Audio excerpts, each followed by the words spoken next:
రవి ప్రకాష్ సిలికానాంధ్ర ఆసుపత్రి Kuchipudi super speciality వైద్య సేవలు పూర్తిగా ఉచితం. ఫోర్త్ ఎస్టేట్ అని చెప్పుకునేటువంటి మీడియాకి చాలా గొప్ప బాధ్యత ఉంది. ప్రజాస్వామ్యంలో ఎక్కడా న్యాయం జరగకపోయినా ఎవరికైనా కష్టం వచ్చినప్పుడు మీ ద్వారా న్యాయం జరుగుతుందని చెప్పి ప్రతి ఒక్క పౌరుడు, భారతీయ పౌరుడు నమ్ముతారు. ప్రజాస్వామ్యాన్ని నిలబెట్టడంలో ఫోర్త్ ఎస్టేట్గా మన ప్రజాస్వామ్యానికి నిలబడేటువంటి ఒక ఆర్గనైజేషన్ అంటారు, ఒక వ్యవస్థ మీడియా.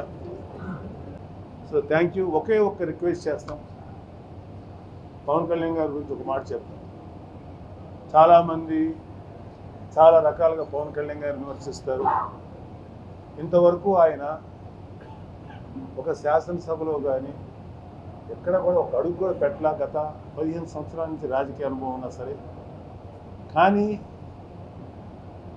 15 సంవత్సరాల నుంచి, ఎస్పెషల్లీ 10 years నుంచి అతన్ని ఎన్ని రకాలుగా, ఎన్ని ఛానల్స్లో ఎన్ని రకాలుగా వేధించారో మీ అందరికీ తెలుసు, మీ అంతరాత్మకు తెలుసు.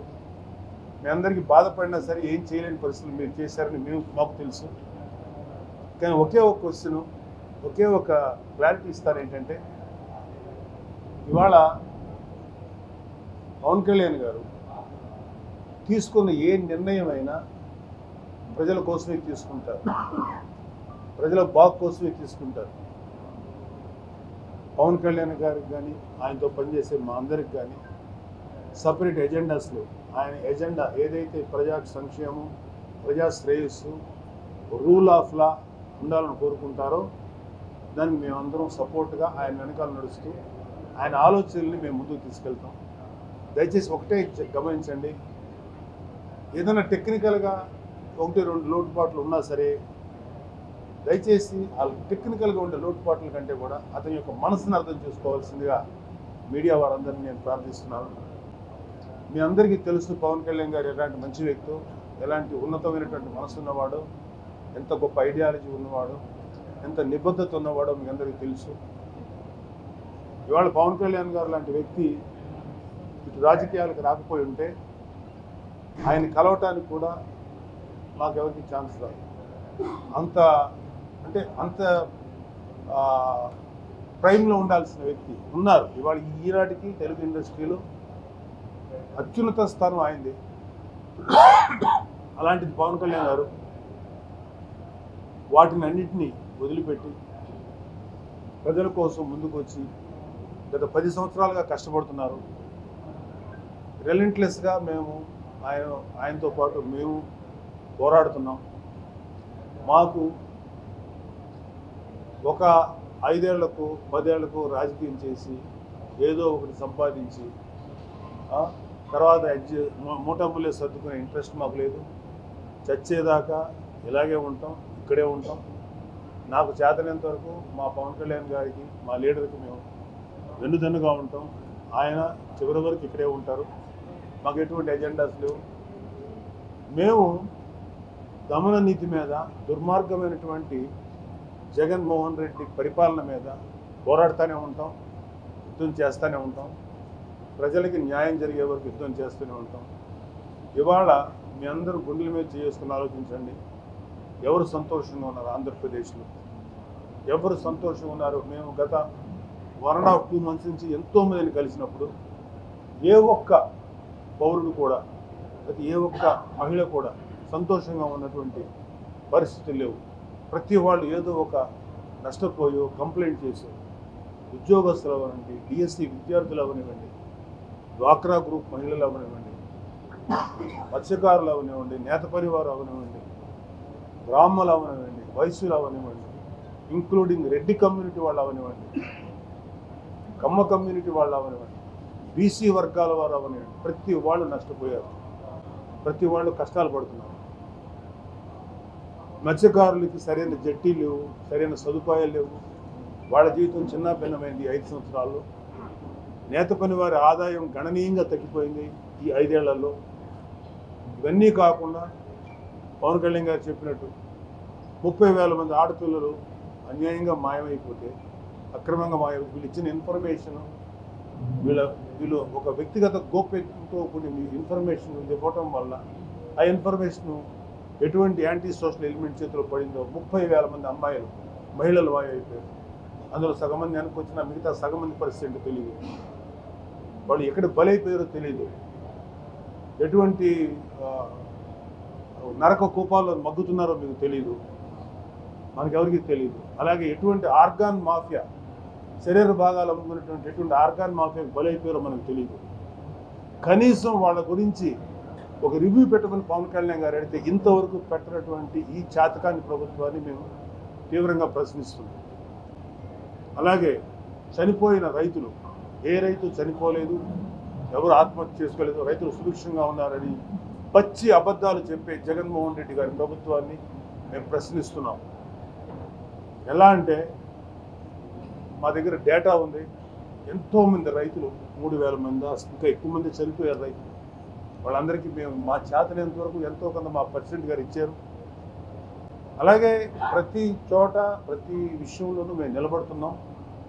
ఈసారి ఈ ఎలక్షన్స్లో ఇలాంటి దుర్మార్గమైన వైసీపీ ప్రభుత్వాన్ని కూలగొట్టడానికి, ఒక మంచి ప్రభుత్వాన్ని ఏర్పాటు చేయడానికి పవన్ కళ్యాణ్ గారు వైసీపీ వ్యతిరేక ఓటు చేల్చను అని చెప్పి ఇప్పటం సభలో చెప్పినప్పటి నుంచి ఈ రోజు దాకా కూటమిని సమీకరించుకుని ఏర్పాటు చేయడంలో ఆయన కృతకృత్యుడయ్యారు.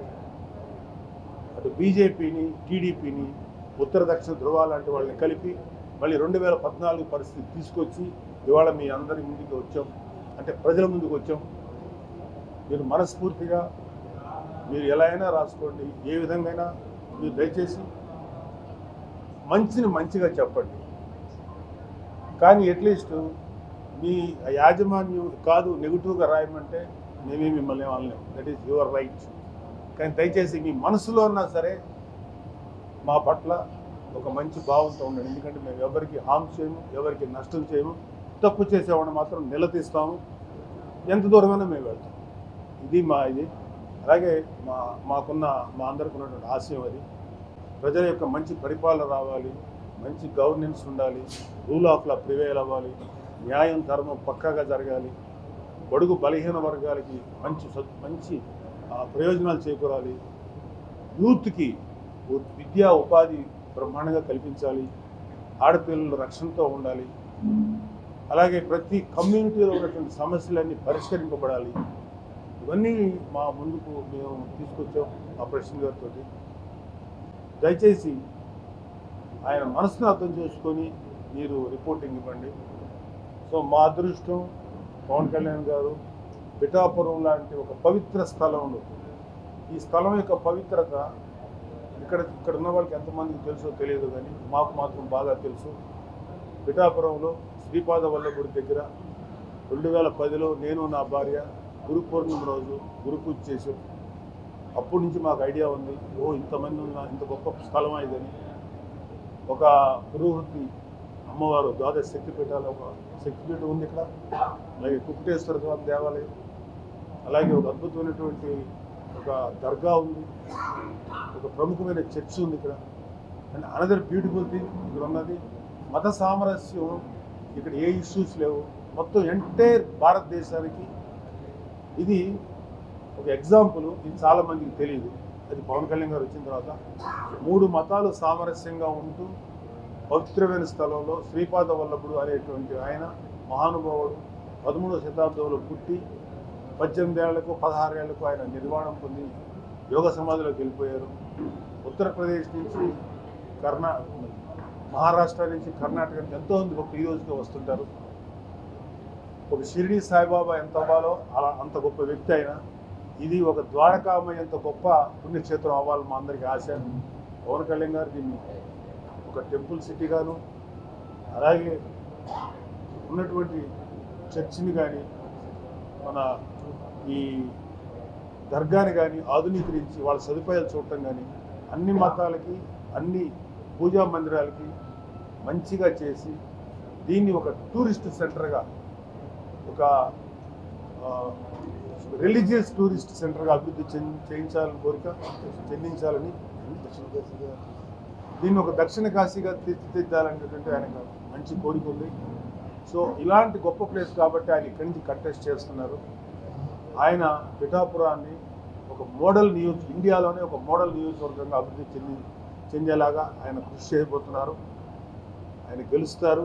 మాకు ఒకటే పక్కా నమ్మకం, రాబోయేది జనసేన, టీడీపీ, బీజేపీ అలయన్స్ గవర్నమెంటే.